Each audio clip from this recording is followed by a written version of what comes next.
Hello दोस्तों, नमस्कार। LP सरकारी जॉब चैनल पर आपका हार्दिक स्वागत और अभिनंदन करता हूं। ये इस टॉपिक से चौथा सेशन है। तो ये चौथे सेशन का पहला प्रश्न, यानी इस टॉपिक से 119वां प्रश्न। नीचे दो वक्तव्य दिए गए हैं। नीचे दो वक्तव्य दिए गए हैं जिनमें एक को कथन ए कहा गया है और दूसरे को कारण आर कहा गया है। ये कोड की सहायता से आपको उत्तर देना है। कथन क्या है? प्रशासन पर अन्यों के नियंत्रण की अपेक्षा लोकपाल और लोकायुक्त का नियंत्रण अधिक प्रभावी हो सकता है। दूसरा क्या है? कथन कारण लोकपाल और लोकायुक्त न्यायपालिका के सदस्य होते हैं। ये तो गलत है भाई। प्रशासन पर अन्यों के नियंत्रण की अपेक्षा लोकपाल और लोकायुक्त का नियंत्रण अधिक प्रभावी हो सकता है। ये सही है। और लोकपाल और लोकायुक्त न्यायपालिका के सदस्य होते हैं। ये गलत है। अब नीचे देखते हैं, ऊपर के दोनों वक्तव्यों के संदर्भ में निम्नलिखित में से कौन सा सही है? ए और आर दोनों सही। यहीं पे गलत हो गया। ज़्यादा टाइम नहीं लगाना है क्योंकि ये अधिक प्रश्न आपके सामने हमें लाना है। तो अधिक प्रश्नों की श्रृंखला है, कठिन प्रश्नों की श्रृंखला है। बस आप लोग देखते जाएं और अपने दोस्तों के बीच शेयर करें भाई। और जो पहली बार सेशन पे आए हों, सेशन देख रहे हों, वो सब्सक्राइब भी कर लें। और किसी प्रश्न का उत्तर चाहते हैं तो कमेंट के माध्यम से पूछ सकते हैं, हम उसका उत्तर देने का प्रयास करेंगे। तो ये अधिक प्रश्नों की श्रृंखला है, इसलिए हम जल्दी जल्दी प्रश्नों को आपके सामने ला रहे हैं। तो दूसरा बात देखिए, ए और आर दोनों सही। ये भी गलत है क्योंकि यहाँ पे एक गलत हो चुका है। तीसरा देखते हैं, ए सही आर गलत। ए सही है, हाँ ए सही आर गलत। बस आपका उत्तर मिल गया है ऑप्शन सा। प्रश्न नंबर 119 का ऑप्शन सा आपका सही उत्तर होगा। अगले प्रश्न पे आ जाएं। प्रश्न नंबर 120।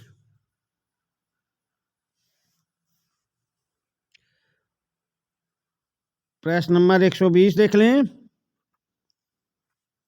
विधायिका अनेक तरीकों से प्रशासन पर नियंत्रण रखती है। विधायिका अनेक तरीकों से प्रशासन पर नियंत्रण रखती है। निम्नलिखित में से कौन सा तरीका ऐसा नहीं है? विधायिका अनेक तरीकों से प्रशासन पर नियंत्रण रखती है। निम्नलिखित में से कौन सा तरीका ऐसा नहीं है? तो बजट पर नियंत्रण, या विभागीय कार्य निष्पादन पर विवाद और चर्चा, या प्रशासन के कार्यकलापों पर प्रश्न उठाना, या किसी लोक सेवक के विरुद्ध अध्यादेश जारी करना और कुछ करने से रोकना। तो प्रश्न नंबर 120 का उत्तर देने का प्रयास करें। विधायिका अनेक तरीकों से प्रशासन पर नियंत्रण रखती है। निम्नलिखित में से कौन सा तरीका नहीं है? तो विधायिका बजट पर नियंत्रण रखती है, विभागीय कार्य निष्पादन पर विवाद और चर्चा करती है, प्रशासन के कार्यकलापों पर प्रश्न उठाती है, पर किसी लोक सेवक के विरुद्ध अध्यादेश जारी करने का काम विधायिका नहीं करती। प्रश्न नंबर 120 का ऑप्शन द आपका सही उत्तर हो जाएगा। अगले प्रश्न पे आ जाएं। प्रश्न नंबर 121। लोक आयुक्त की संस्था निम्न में से किसके अनुरूप है? लोक आयुक्त की संस्था निम्नलिखित में से किसके अनुरूप है? प्रश्न नंबर 121 का उत्तर देने का प्रयास करें भाई। ये रूस का प्रोक्यूरेसी के अनुरूप है, या ब्रिटेन का पार्लियामेंट्री कमिश्नर के अनुरूप है, या स्वीडन का ओम्बड्समैन के अनुरूप है, या फ्रांस का काउंसिल ऑफ स्टेट के अनुरूप है। प्रश्न नंबर 121 उत्तर देने का प्रयास करें। लोक आयुक्त की संस्था निम्न में से किसके अनुरूप है? तो ये अनुरूप है स्वीडन के ओम्बड्समैन। प्रश्न नंबर 121 का ऑप्शन सा आपका सही उत्तर होगा। प्रश्न नंबर 122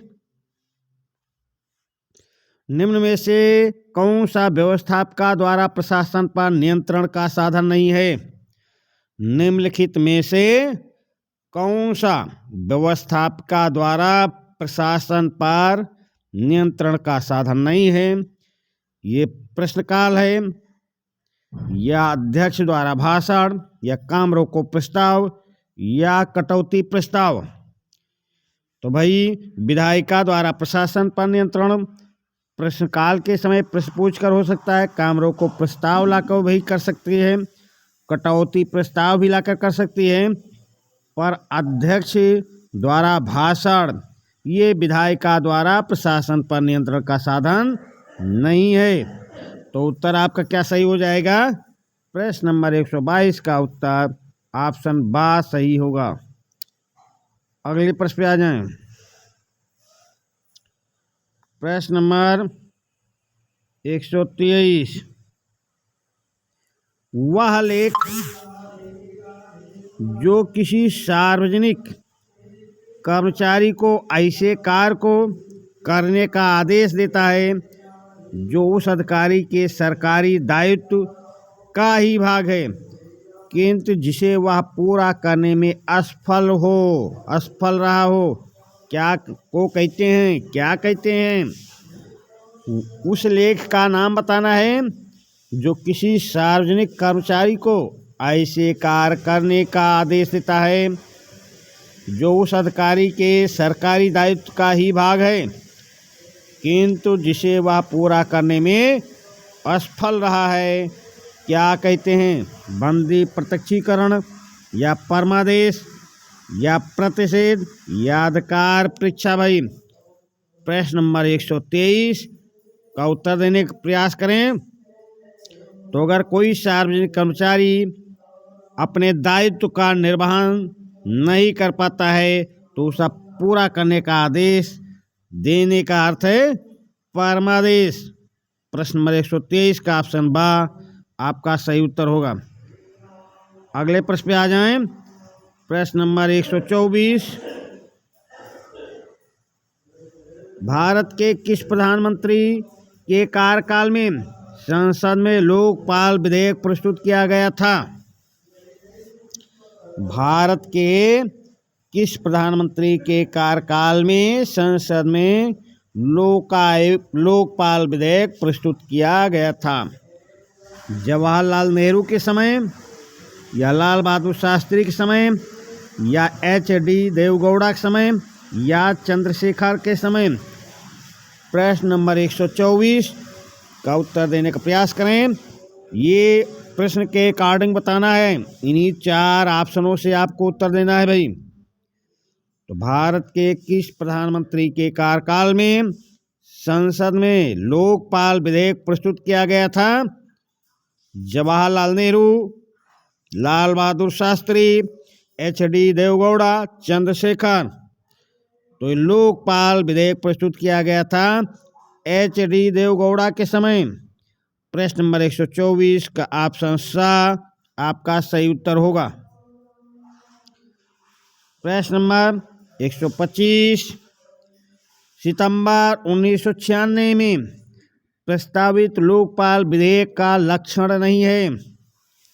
सितंबर 1996 में प्रस्तावित लोकपाल विधेयक का लक्षण नहीं है। चलिए भाई ऑप्शन देखते हैं। लोकपाल एक बहुसदस्यीय संस्था होगी, ये लक्षण भाई था। लोकपाल में एक अध्यक्ष तथा 2 अन्य सदस्य होंगे, ये भी व्यवस्था थी। लोकपाल संस्था का अध्यक्ष सर्वोच्च न्यायालय का पूर्व अथवा वर्तमान मुख्य न्यायाधीश होगा। ये भी व्यवस्था थी। लोकपाल संस्था का अध्यक्ष सर्वोच्च न्यायालय का पूर्व अथवा वर्तमान मुख्य न्यायाधीश होगा। चौथा ऑप्शन क्या है? लोकपाल की नियुक्ति राज्यसभा की एक समिति की सलाह से करेगी। ये गलत। तो चलिए भाई, प्रश्न नंबर 125 का ऑप्शन द आपका सही उत्तर हो जाएगा, क्योंकि ये ऑप्शन गलत है और यहाँ पूछ रहा लक्षण नहीं है। तो 125 नंबर प्रश्न का ऑप्शन द आपका सही उत्तर हो जाएगा। अगले प्रश्न पे आ जाएं। प्रशासन पर कार्यकारी नियंत्रण का सबसे अधिक प्रभावी उपकरण है। प्रशासन पर कार्यकारी नियंत्रण का सबसे अधिक प्रभावी उपकरण है। भाई कौन सा उपकरण है? सिविल सेवा संहिता नहीं, संप्रेषण नहीं, नियम निर्माण शक्ति नहीं, नियुक्ति एवं पदमुक्ति की शक्ति, हाँ, नियुक्ति एवं पदमुक्ति की शक्ति। प्रश्न नंबर 126 का ऑप्शन द आपका सही उत्तर होगा। अगले प्रश्न पे आ जाएं।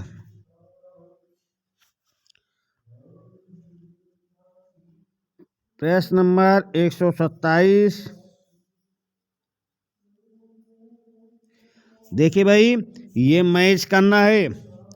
इसमें एक ही प्रश्न में आपको 4 प्रश्न मिल रहे हैं। तो चलिए भाई, दोस्तों के बीच शेयर कर दें और चैनल को अधिक से अधिक सब्सक्राइब करें और सेशन को पूरा देखा करें। भाई ये कठिन प्रश्न चल रहे हैं, अधिक प्रश्न चल रहे हैं। आपको अधिक से अधिक प्रश्नों को आपके सामने ला रहा हूं और एक कठिन प्रश्नों की श्रृंखला चल रही है, जिसको आप बार बार देख के सरल बनाएं। तो सूची 1 को सूची 2 से सुमेलित करना भाई। तो चलिए सुमेलित करते हैं।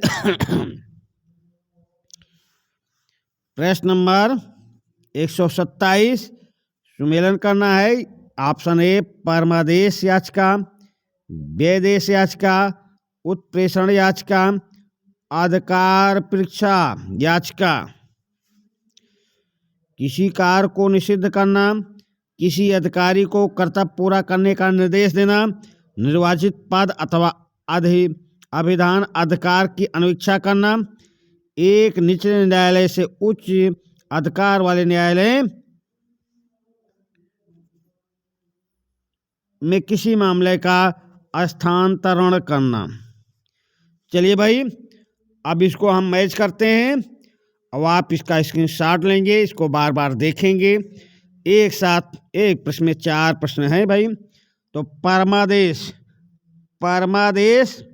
को मैच कर देते हैं ऑप्शन 2 से, क्योंकि किसी अधिकारी को कर्तव्य पूरा करने का निर्देश देना परमादेश है भाई। उसके बाद में अब अगला देखते हैं, व्यादेश का अर्थ है किसी कार्य को निषिद्ध करना, समझ गए। उत्प्रेषण का अर्थ है एक निचले न्यायालय से उच्च अधिकार वाले न्यायालय में किसी मामले का स्थानांतरण करना। अब एक बचा अधिकार परीक्षा। तो अधिकार परीक्षा को 3 से मिला देंगे, निर्वाचित पद अथवा अभिधान अधिकार की अनुवीक्षा करना। तो इस तरह ये मैच हो गया। 1 को 2 से, 2 को 1 से, 3 को 4 से, 4 को 3 से। इस तरह आपका ये मैच हुआ। आप स्क्रीनशॉट ले सकते हैं या बार बार देखेंगे तो आपके दिमाग में ये सही बात तो ये कि आप कहीं नोट कर लें इसको। ये जो मैच किया गया इसको आप नोट कर लें। ऐसे प्रश्न आपसे परीक्षा हाल में पूछे जा सकते हैं। चलिए अगले प्रश्न पे आते हैं। ये कूट की सहायता से देना था, स्क्रीन पर नहीं आ रहा था, हम वहाँ पे मैच करके दिखा दिए हैं। आप स्क्रीनशॉट ले सकते हैं या लिख सकते हैं, स्किप करके रोक के वीडियो रोक कर लिख सकते हैं। तो चलिए भाई अब अगले प्रश्न पे आते हैं। ज़्यादा समय नहीं लगाना है क्योंकि अधिक प्रश्नों की श्रृंखला चल रही है। उद्देश्य है ज़्यादा से ज़्यादा प्रश्नों से आपको अवगत कराना। तो चलिए अगले प्रश्न नंबर 128। ओम्बड्समैन संस्था की विशेषताओं में से कौन सी एक नहीं है? ओम्बड्समैन संस्था की विशेषताओं में से कौन सी एक विशेषता नहीं है, ये आपको बताना है भाई। तो प्रश्न नंबर 128। कार्यपालिका तथा विधानमंडल से स्वतंत्र होना, सभी सरकारी उपकरणों की आलोचना करने का अधिकार, सभी देशों में पद्धति की एकरूपता होना, अनुशासनात्मक प्रकृति का होना। तो प्रश्न नंबर 128। ओम्बड्समैन संस्था की विशेषताओं में से कौन सी एक नहीं है? तो कार्यपालिका तथा विधानमंडल से स्वतंत्र होना ये विशेषता है। सभी सरकारी उपकरणों की आलोचना करने का अधिकार ये विशेषता है। अनुशासनात्मक प्रकृति का होना ये विशेषता है। पर सभी देशों में एक ही पद्धति से एक ही रूपता होना ये गलत है, और यही ऑप्शन आपका सही उत्तर हो जाएगा। प्रश्न नंबर 128 का ऑप्शन सा आपका सही उत्तर होगा। अगले प्रश्न पे आ जाएं। प्रश्न नंबर 129, ये भी कोर्ट वाला प्रश्न है भाई। निम्नलिखित में से कौन से वक्तव्य सही हैं? निम्नलिखित में से कौन से वक्तव्य सही हैं? तो प्रशासन पर प्रभावी नियंत्रण लगाने के लिए एक नागरिक में होना आवश्यक है। प्रशासन पर प्रभावी नियंत्रण लगाने के लिए एक नागरिक में होना आवश्यक है। तो क्या क्या बात होने चाहिए एक नागरिक में, ये आपको बताना है।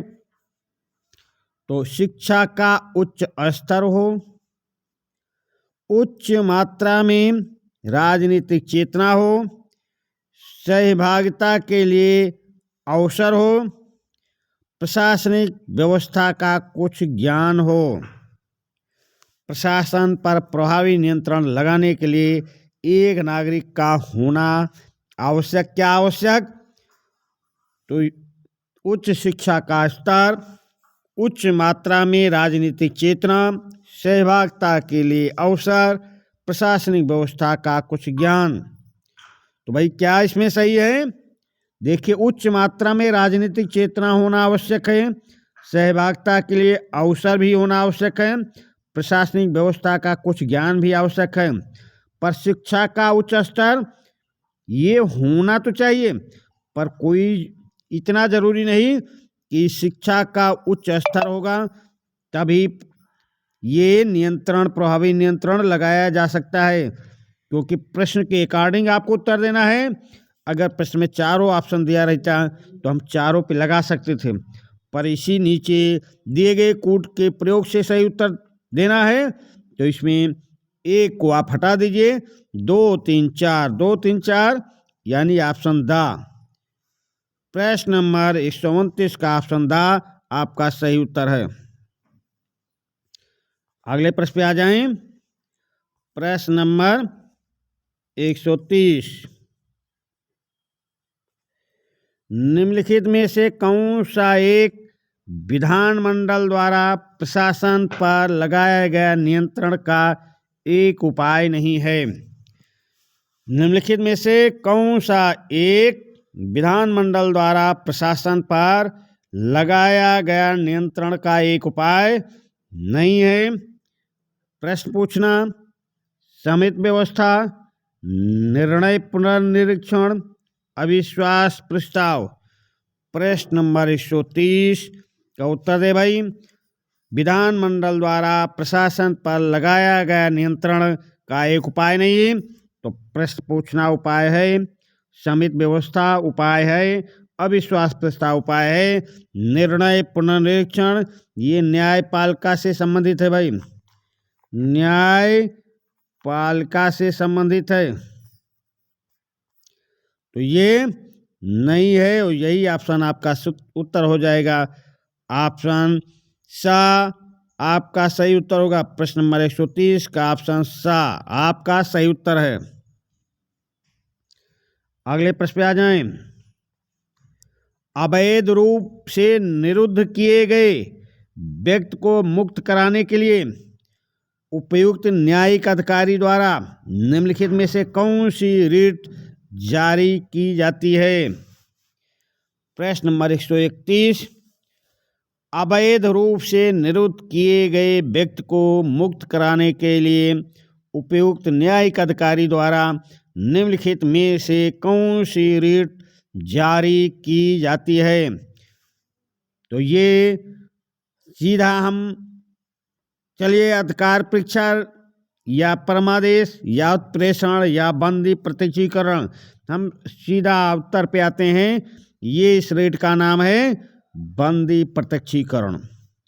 प्रश्न नंबर 131 का ऑप्शन द आपका सही उत्तर होगा। अगले प्रश्न पे आ जाएं।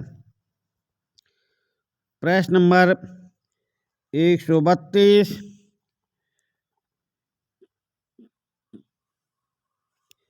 कार्यपालिका के ऊपर विधायी नियंत्रण करने में निम्नलिखित में से कौन सी समितियों को नियंत्रक महालेखा परीक्षक से सहायता मिलती है?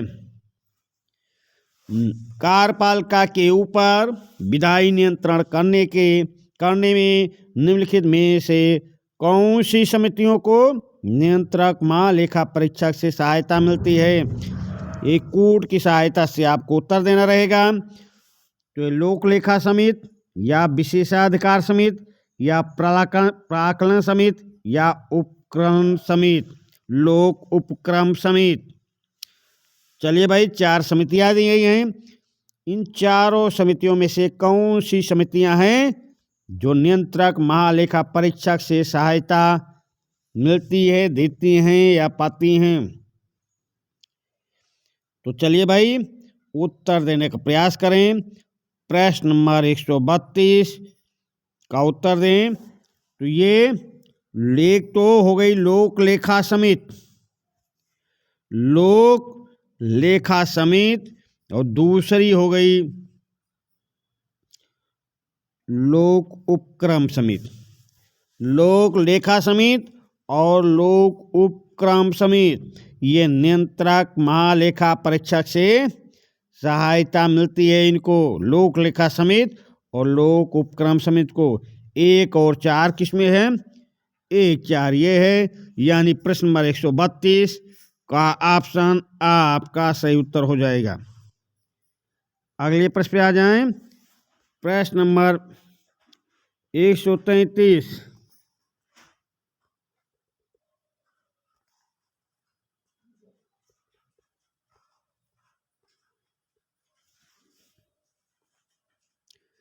कार्यपालिका द्वारा सिविल सेवा के नियंत्रण के प्रत्यक्ष आवश्यकता का समर्थन निम्नलिखित में से कौन सा कारक नहीं करता? कार्यपालिका द्वारा सिविल सेवा के नियंत्रण की प्रत्यक्ष आवश्यकता का समर्थन निम्नलिखित में से कौन सा कारक नहीं करता है? तो चलिए ऑप्शन देखते हैं। सिविल सेवा के नियंत्रण की प्रत्यक्ष आवश्यकता इसलिए है ताकि उसका आचरण कार्यपालिका की अपेक्षाओं के अनुरूप हो। ये भाई सही है।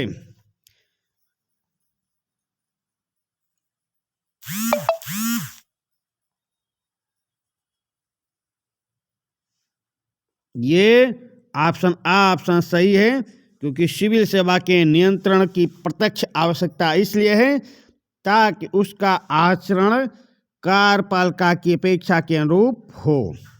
तो ये सही है। दूसरा देखते हैं। वर्तमान प्रणाली के अंतर्गत लोक नीतियों का उद्भव मुख्य कार्यपालक से ही होता है। ये भी सही है। ऑप्शन सा नीतियों का कार्यान्वयन सिविल सेवा के माध्यम से होता है और ये लोग मुख्य कार्यपालक की भांति राजनीतिक दलों के उत्थान पतन से प्रभावित न होकर अस्थायी कार्यकाल के अधिकारी होते हैं। ये भी सही है। चलिए अगले ऑप्शन पे देखते हैं। सिविल सेवा पर कार्यपालिका के नियंत्रण का परिणाम अंत में यह होता है कि लोक प्रशासन का राजनीतिकरण हो जाता है। ये विशेषता नहीं है। तो प्रश्न नंबर 123 का ऑप्शन द ऑप्शन आपका सही उत्तर होगा। ये भाई जो बड़े प्रश्न हैं स्क्रीन पर नहीं आ पाते हैं, इसलिए आपको आगे पीछे करके इससे अवगत कराते हैं। चलिए अगले प्रश्न पे आ जाएं। प्रश्न नंबर 134।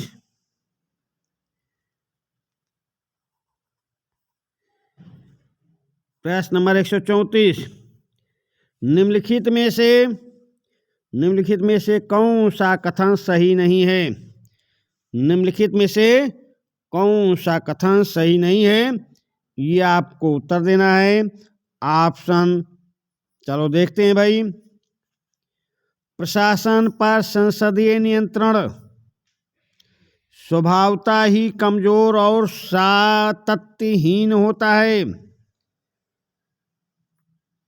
प्रशासन पर कार्यपालिका का नियंत्रण ही कार्यकुशलता और सत्यनिष्ठा की सर्वोत्तम प्रतिभूति है।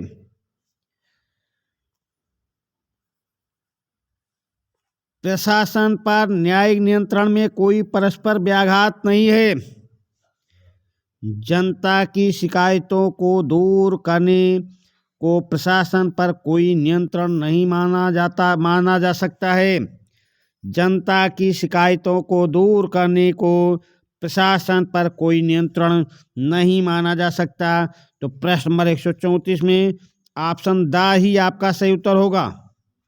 जनता की शिकायतों को दूर करने को प्रशासन पर कोई नियंत्रण नहीं माना जा सकता है। ऑप्शन द 134 नंबर प्रश्न का ऑप्शन द आपका सही उत्तर होगा।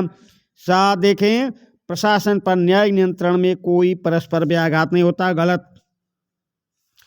प्रशासन पर कार्यपालिका का नियंत्रण ही कार्यकुशलता और सत्यनिष्ठा की प्रतिभूति करता है, गलत। ये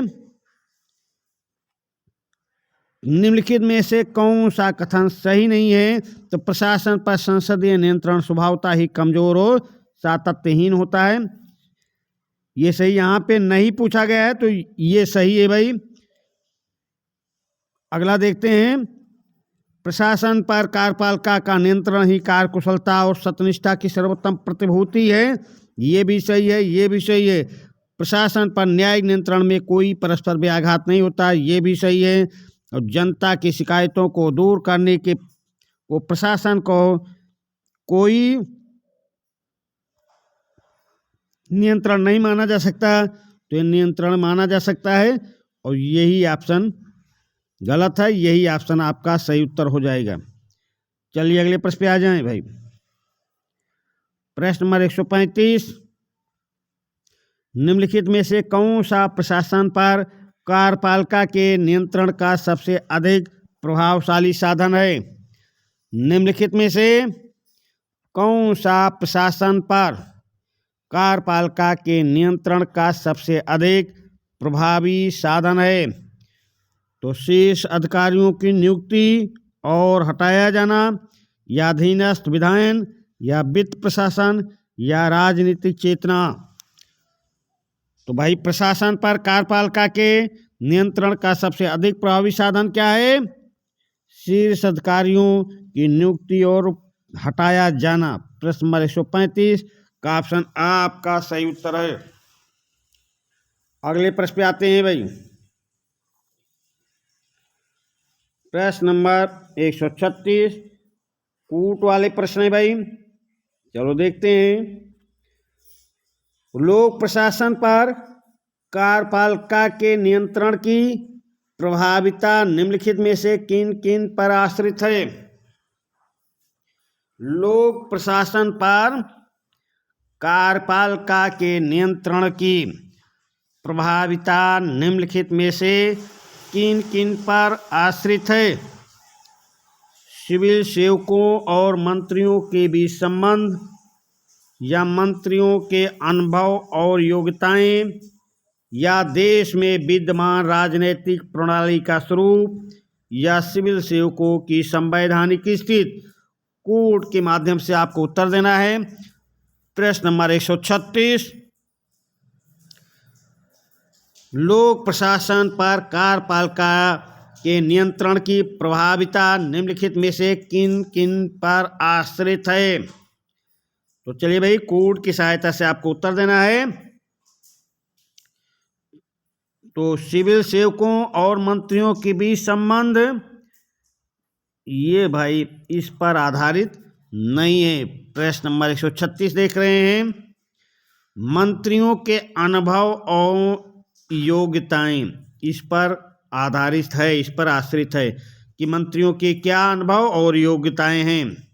देश में विद्यमान राजनीतिक प्रणाली का स्वरूप, इस पर भी आश्रित है। सिविल सेवकों की संवैधानिक स्थिति, इस पर आश्रित नहीं है। तो प्रश्न नंबर 136 में क्या सही हो सकता है? 2 और 3। 2, 3 सही है, तो 2, 3 ऑप्शन बा में है। तो प्रश्न नंबर 136 का ऑप्शन बा आपका सही उत्तर होगा। अगले प्रश्न पे आ जाएं। प्रश्न नंबर 137, निम्नलिखित में से किन माध्यमों से प्रशासन पर कार्यपालिका का नियंत्रण रहता है? निम्नलिखित में से किन माध्यमों से प्रशासन पर कार्यपालिका का नियंत्रण रहता है? ये भी कोड की सहायता से आपको उत्तर देना है भाई। तो चलिए देखते हैं। प्रशासनिक नीति का निर्माण करके, अनुदान मांगों पर चर्चा करके, अधीनस्थ कर्मचारियों के निर्णयों पर अनुमोदन करके, या समय समय पर समीक्षा के लिए बैठकें करके। प्रश्न नंबर 137 का उत्तर देने का प्रयास करें। निम्नलिखित में से किन माध्यमों से प्रशासन पर कार्यपालिका का नियंत्रण रहता है? तो चलिए भाई, उत्तर देने का प्रयास करें। किन माध्यमों से प्रशासन पर कार्यपालिका का नियंत्रण रहता है? प्रशासनिक नीति का निर्माण करके, ये गलत। अनुदान मांगों पे चर्चा, ये गलत है। प्रशासनिक नीति का निर्माण करके है। अनुदान मांगों पर चर्चा है, गलत। अधीनस्थ कर्मचारियों के निर्णयों का अनुमोदन करके, गलत। समय समय पर समीक्षा के लिए बैठकें करके, ये सही।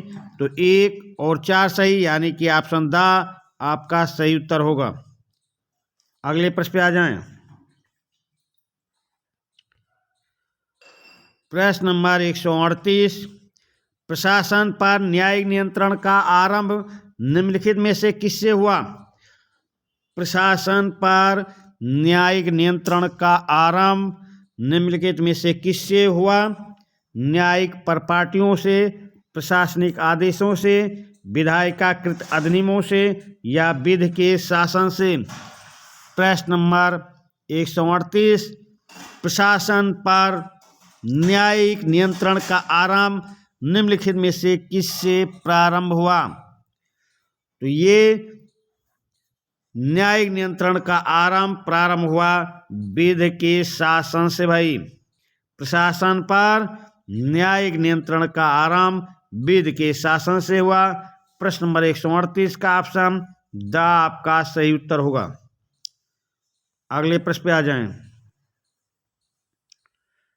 प्रश्न नंबर 139 कूट का प्रश्न है भाई। निम्नलिखित में से किन्हें प्रशासन पर लोक नियंत्रण का साथी नहीं माना जा सकता? निम्नलिखित में से किन्हें प्रशासन पर लोक नियंत्रण का साथी नहीं माना जा सकता? ये निर्वाचन प्रणाली, या प्रत्यावाहन प्रणाली, या परामर्श समितियां, या संसदीय समितियां।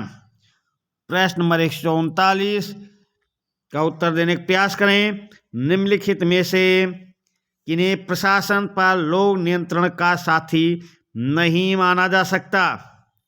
निर्वाचन प्रणाली, भाई निर्वाचन प्रणाली को नहीं माना जा सकता। प्रत्यावाहन माना जा सकता है। परामर्श समितियों को माना जा सकता है। संसदीय समितियों को नहीं माना जा सकता। निम्नलिखित में से किन्हें प्रशासन पर लोक नियंत्रण का साथी नहीं माना जा सकता? तो निर्वाचन प्रणाली और संसदीय समितियों को नहीं माना जा सकता है। तो ये प्रश्न नंबर 139 का उत्तर क्या सही होगा? 1 और 4 यानी ऑप्शन द आपका सही उत्तर हो जाएगा। अगले प्रश्न पे आ जाएं। प्रश्न नंबर 140 भारतीय संविधान के किस अनुच्छेद के अंतर्गत उच्च न्यायालय को रिट जारी करने की शक्ति प्राप्त है? भारतीय संविधान के किस अनुच्छेद के अंतर्गत, भारतीय संविधान के किस अनुच्छेद के अंतर्गत उच्च न्यायालय को रिट जारी करने की शक्ति प्राप्त है? तो चलिए भाई उत्तर देने का प्रयास करें। अनुच्छेद 226, अनुच्छेद 356, अनुच्छेद 368 या अनुच्छेद 370। प्रश्न नंबर 140 भारतीय संविधान के किस अनुच्छेद के अंतर्गत, उच्च न्यायालय की बात कर रहा है भाई, उच्च न्यायालय, सर्वोच्च न्यायालय नहीं, तो उच्च न्यायालय रिट जारी करता है अनुच्छेद 226 के तहत। उच्च न्यायालय रिट जारी करता है अनुच्छेद 226 के तहत। प्रश्न नंबर 140 का ऑप्शन आ आपका सही उत्तर होगा। प्रश्न नंबर 141 विकास प्रशासन की सफलता की कुंजी, विकास प्रशासन की सफलता की कुंजी किसे कहा जा सकता है? अधिकारी तंत्र का बेवर प्रतिमान, गलत। विदेशी आर्थिक सहायता, नहीं, इससे सफलता नहीं मिलेगी। जन सहभागिता, विकास प्रशासन की सफलता की कुंजी जन सहभागिता होगी, तभी हो सकता है विकास प्रशासन सफल। प्रशासनिक सुधार नहीं। तो प्रश्न नंबर 141 का ऑप्शन सा आपका सही उत्तर होगा। अगले प्रश्न पे आ जाएं। प्रश्न नंबर 142 किस प्रधानमंत्री के काल में कुछ महत्वपूर्ण मंत्रालयों में सूचना और सुविधा केंद्र खोलने का निश्चय किया गया था? किस प्रधानमंत्री के काल में कुछ महत्वपूर्ण मंत्रालयों में सूचना और सुविधा केंद्र खोलने का निश्चय किया गया था? तो ये श्री मोरारजी देसाई के समय, या श्री राजीव गांधी के समय, या चंद्रशेखर के समय, या श्री इंद्र कुमार गुजराल के समय?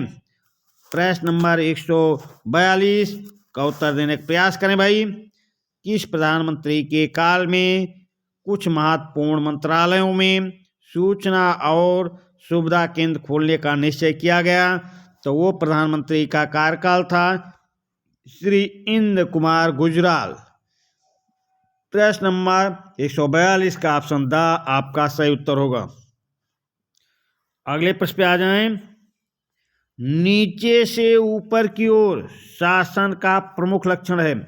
नीचे से ऊपर की ओर शासन का प्रमुख लक्षण, पद सोपान, जन सहभागिता, प्रत्यायोजन या जन आंदोलन? प्रश्न नंबर 143 का उत्तर देने का प्रयास करें। तो नीचे से ऊपर की ओर प्रशासन का प्रमुख लक्षण है जन सहभागिता। प्रश्न नंबर 143 का ऑप्शन बा आपका सही उत्तर होगा। प्रश्न नंबर 144 भारत में सूचना के अधिकार से संबंधित कार्य समूह के चेयरमैन किसे बनाया गया? भारत में सूचना के अधिकार से संबंधित कार्य समूह का चेयरमैन किसे बनाया गया? तो प्रश्न के अकॉर्डिंग ही उत्तर देना है आपको। इसका उत्तर प्रश्न की अकॉर्डिंग देना है तो अरुण शौरी को बनाया गया, या इंद्र कुमार गुजराल को बनाया गया, या HD शौरी को बनाया गया, या इंद्रजीत गुप्त को बनाया गया। तो प्रश्न नंबर 144, भारत में सूचना के अधिकार से संबंधित कार्य समूह का चेयरमैन किसे बनाया गया? ये प्रश्न के अकॉर्डिंग आपको उत्तर देना रहेगा। इसी 4 ऑप्शनों से आपको उत्तर देना होगा। तो प्रश्न नंबर 144 का ऑप्शन क्या सही उत्तर होगा? प्रश्न नंबर 144 का ऑप्शन सा आपका सही उत्तर होगा, HD शौरी। HD शौरी को भारत में सूचना के अधिकार से संबंधित कार्य समूह का चेयरमैन बनाया गया था। प्रश्न नंबर 144 का ऑप्शन सा आपका सही उत्तर होगा। अगले प्रश्न पे आ जाएं। 24 मई 1997 को किसके सम्मेलन में प्रभावी और उत्तरदायी प्रशासन के लिए कार्य योजना पर विचार किया गया?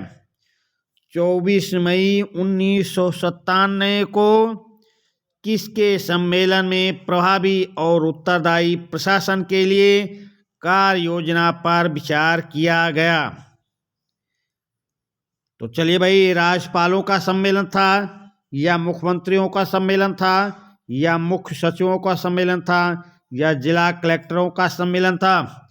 प्रश्न नंबर 145 का उत्तर देने का प्रयास करें।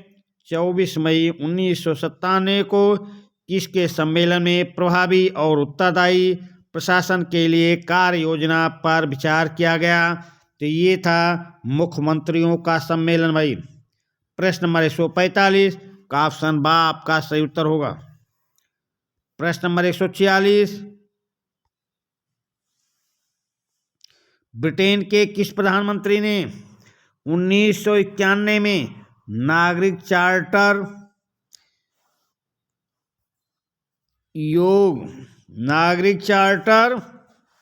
योग की शुरुआत की?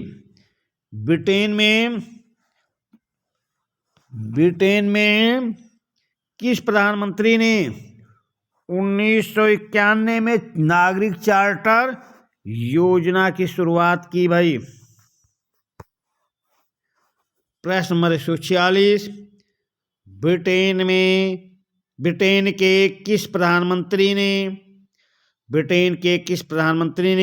1991 में नागरिक चार्टर योजना की शुरुआत की थी?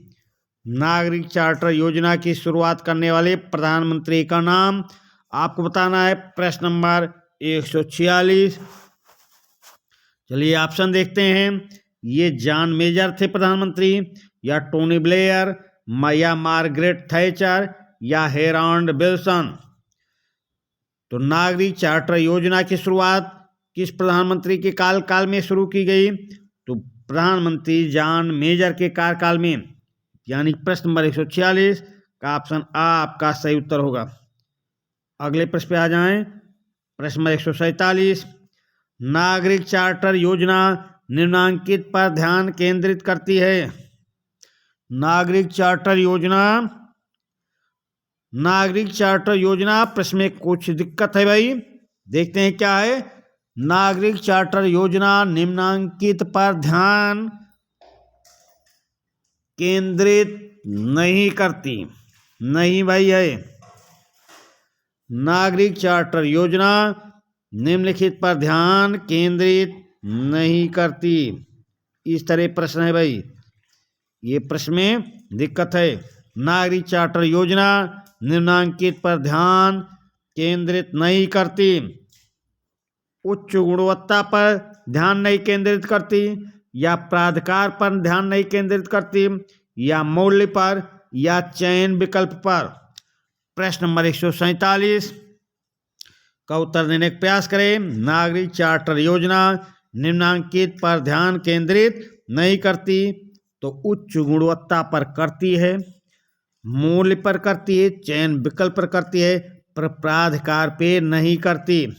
प्रश्न नंबर 147 का ऑप्शन बा आपका सही उत्तर हो जाएगा। नागरिक चार्टर योजना निम्नांकित पर ध्यान केंद्रित नहीं करती। ये प्राधिकार पर, यही ऑप्शन आपका सही उत्तर होगा।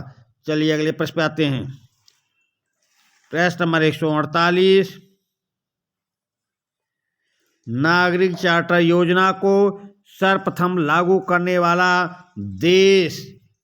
नागरिक चार्टर योजना को सर्वप्रथम लागू करने वाला देश है भाई। चलिए उत्तर दें।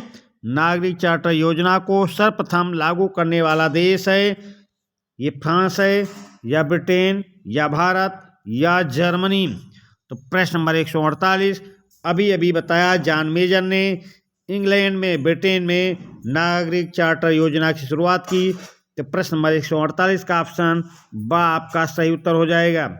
ये अधिक प्रश्नों की श्रृंखला है, इस पर ज़्यादा देर तक नहीं ध्यान देना। आप जल्दी जल्दी फटाफट आपके सामने प्रश्नों को लाना है, उनके उत्तर को बताना है, ताकि आप अधिक से अधिक प्रश्नों से आपको अवगत कराया जा सके, आप अधिक प्रश्नों को जान सकें। ये कठिन प्रश्न है भाई, आपको पढ़ने समझने में दिक्कत लग रही होगी, क्योंकि ये कठिन प्रश्न है। ऐसे ही प्रश्न परीक्षा हाल में पूछे जाते हैं, जिसमें प्रतियोगी भाई पीछे रह जाते हैं और सफलता नहीं प्राप्त कर पाते हैं। तो कठिन प्रश्नों को पहले लेकर आया हूँ रिवीजन क्लास में, और प्रश्नों को लेके आएंगे, उस पर हम व्याख्यात्मक हल प्रस्तुत करेंगे। कम प्रश्न लेके अधिक व्याख्या करके आपको समझाएंगे। ये अभी कठिन प्रश्नों की श्रृंखला चल रही है, अधिक प्रश्नों की श्रृंखला चल रही है। तो कठिन से कठिन प्रश्नों को अवगत कराना ही हमारा उद्देश्य है। तो चलिए प्रश्न नंबर 148 का ऑप्शन बा आपका सही उत्तर है। अगले प्रश्न पे आ जाएं। प्रश्न नंबर 49, संपूर्ण गुणवत्ता दृष्टिकोण किससे संबंधित है? संपूर्ण गुणवत्ता दृष्टिकोण किससे संबंधित है? Total quality approach. Total quality approach संपूर्ण गुणवत्ता दृष्टिकोण किससे संबंधित है? प्रश्न नंबर 49, ये नागरिक चार्टर अवधारणा से संबंधित है, या विकेंद्रीकरण अवधारणा से, या जवाबदेहिता अवधारणा से, या जन सहभागिता अवधारणा से? तो संपूर्ण गुणवत्ता दृष्टिकोण का संबंध नागरिक चार्टर अवधारणा से भाई। प्रश्न 49 का ऑप्शन आपका सही उत्तर होगा। प्रश्न नंबर 150, खुली सरकार अवधारणा का आवश्यक बिंदु। खुली सरकार अवधारणा का आवश्यक बिंदु क्या है? संवेदनशीलता, सामाजिक समता, जवाबदेहिता या पारदर्शिता? प्रश्न नंबर 150, खुली सरकार अवधारणा का आवश्यक बिंदु क्या हो सकता है भाई? उसकी पारदर्शिता हो सकती है, पारदर्शिता। प्रश्न नंबर 150 का ऑप्शन द आपका सही उत्तर होगा। इसी प्रश्न के साथ इस सेशन का और इससे संबंधित, इस टॉपिक से संबंधित प्रश्नों की श्रृंखला का हम समापन करते हैं। तो चलिए अगले सेशन में मिलते हैं। धन्यवाद।